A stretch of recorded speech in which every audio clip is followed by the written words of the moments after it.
बताइए भाई शिवानंद जी, अब सवाल इस बात का है कि आप पर भरोसा ना होना क्या कहता है, क्योंकि कांग्रेस आज सुबह से दिल्ली में उनके समर्थक अलग ही नाराजगी जाहिर कर रहे थे, लेकिन फिर भी आपके गठबंधन के तमाम नेताओं ने कहा कि नहीं, थोड़ा इंतजार करिए, कुछ और इंतजार करिए, अब 5 बजे से भी हम ज्यादा आगे बढ़ चुके हैं और तब हम चर्चा कर रहे हैं। इतना कम भरोसा क्यों हो गया?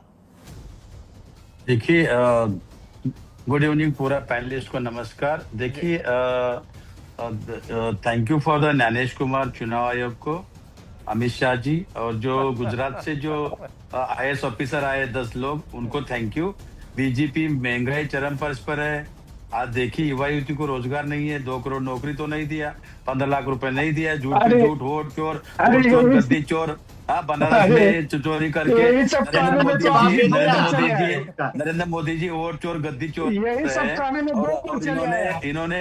इनका अलीबाबा चालीस चोर पार्टी जिस तरह से संविधान का हत्या की है, इसमें हम नेपाल जैसा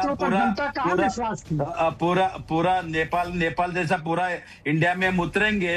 जवाब मिलेगा, हम सुप्रीम कोर्ट जाएंगे, सबक तो सिखाना पड़ेगा। उतरने की तैयारी कर रहे हैं आप, ये कह रहे हैं कांग्रेस तैयारी कर रही है।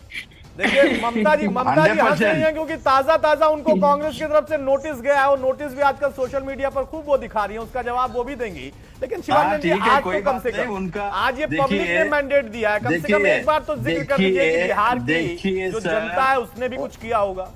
20 साल नीतीश कुमार जंगल राज, खेमका जी का हत्या हुआ, उनका बेटे का 6 साल पहला हत्या हुआ, शराब घोटाला चालू है, 70,000 करोड़ का भ्रष्टाचार किया। इलेक्शन के एक दिन पहले बरोबर संडे के दिन 10,000 रुपए माता भगिनी को डाला। तुम लोग क्या जेब से लाए क्या? पैसा ला के लोगों को खरीदना कोशिश करते हो, वोट चोर, गद्दी चोर। नहीं, गठबंधन हम 100% रास्ते पे उतरेंगे, जवाब तो मिलेगा। और जितना भी होगा, डॉक्टर बाबा साहब अम्बेडकर संविधान का हत्या हुआ है, दूसरी बार डॉक्टर बाबा संविधान का हत्या हुआ। भाई ये गजब पैमाना है कि आप जीत जाए तो हत्या ना हो, आप हार जाए तो हत्या हो जाए। भाई जनता को भी तो कुछ तय करने दीजिए डॉक्टर साहब।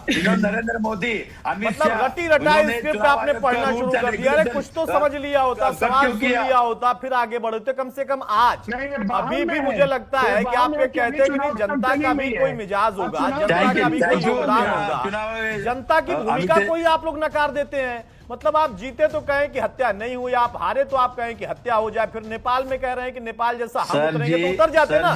रोका किसने था भाई? सुनिए, इतना तो भड़का लिया आप लोगों ने। नरेंद्र मोदी का औकात भी नहीं बिहार जीतने का। मैं औकात तो देखिए, औकात तो आप लोग देख सकते हैं। यही आप लोग की जो भाषा है ना डॉक्टर साहब, नहीं, औकात तो भाई आपके नेताओं की महा औकात है, ये तो प्रधानमंत्री भी कह चुके हैं। नामदार और कामदार के बीच का अंतर वो बता चुके हैं ना, यही तो भाषा है आप लोगों की।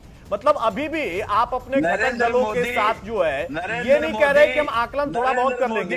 नरेंद्र मोदी की औकात नहीं है, ये आप ले आए चर्चा में। अरे भाई, ये तो प्रधानमंत्री खुद भी कहते हैं कि कांग्रेस के सामने उनकी कोई औकात नहीं है। कहां वो कहते हैं कि औकात है मेरी? वो तो खुद भी कहते हैं ना। यही मुद्दा था आप लोगों का। बहरहाल रत्नाकर जी जल्दी से कमेंट करिए, एक बड़ी खबर लेनी है ममता, उसके बाद मैं आपके पास आ रहा हूँ। रत्नाकर जी, भाई प्रधानमंत्री पर फिर से टीका टिप्पणी शुरू हो गई। ये सब प्लान है, वोट चोर, गद्दी चोर। देखिए, जो ये कांग्रेस के प्रवक्ता ने जिस तरह से भाषा का इस्तेमाल किया है, निश्चित रूप से वह निंदनीय है और माफी इनको मांगना चाहिए। देश के प्रधानमंत्री हैं, देश के प्रधानमंत्री हैं, और आप इस तरह से औकात की बात करते हैं। और देखिए, यही अहम की भावना इनको बार-बार जनता को काम करती है। और मैं कहना चाहूंगा, सुनिए, चुनाव राहुल गांधी के नेतृत्व में कांग्रेस पार्टी हारी है। और ये 100 का जब आंकड़ा पूरा हो जाएगा, तभी राहुल गांधी संन्यास लेंगे या कांग्रेस पार्टी के खुद कार्यकर्ता राहुल गांधी को बाहर सदस्य भी चुन के आने का सबने देख लिया है उनकी क्षमता को। जो मुद्दा उठा